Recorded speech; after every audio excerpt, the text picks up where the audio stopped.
৯ বছর পর দেশে ফিরেছেন বিএনপির স্থায়ী কমিটির সদস্য ও সাবেক প্রতিমন্ত্রী সালাউদ্দিন আহমেদ। দিল্লি থেকে দুপুরে সোয়া ২টার দিকে ঢাকার হযরত শাহজালাল আন্তর্জাতিক বিমানবন্দরে পৌঁছান তিনি।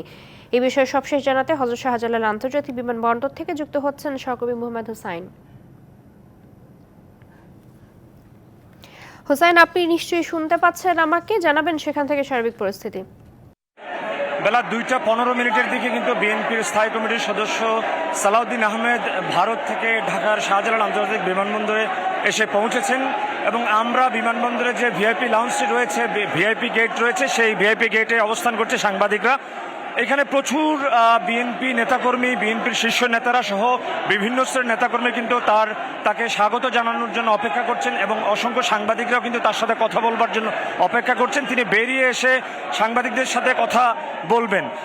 আপনি জানেন যে আসলে ২০১৫ সালে রাজধানীর উত্তরা থেকে আইনশৃঙ্খলা বাহিনীর সদস্যরা তাকে উঠিয়ে নেয় এবং পরবর্তীতে তার ঠিক ৬২ দিন পর ২০১৫ সালের ১০ই মার্চ তাকে মূলত উঠায় নেওয়া হয় এবং তার ৬২ দিন পরে কিন্তু ১১ই মে ভারতের মেঘালয়ের শিলংয়ে তাকে কিন্তু তার খোঁজ মেলে এবং সেখানকার পুলিশ জানিয়েছেন তিনি উদ্ভ্রান্তের মতো ঘুরে বেড়াচ্ছিলেন।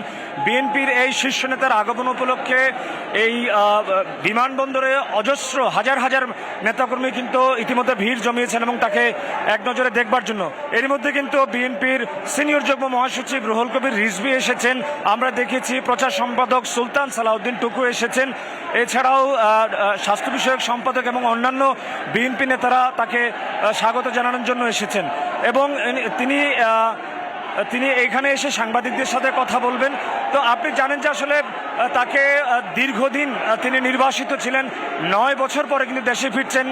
তিনি ২০ দলীয় জোটের মুখপাত্র ছিল এবং একই সাথে ৩বারের সাবেক সংসদ সদস্য এবং সাবেক প্রতিমন্ত্রী ছিলেন এবং তিনি বিএনপির রাজনীতিতে নীতি নির্ধারণী পর্যায়ের একজন শীর্ষ নেতা এবং একজন প্রবল সম্ভাবনাময়ী নেতা। তিনি ভারতে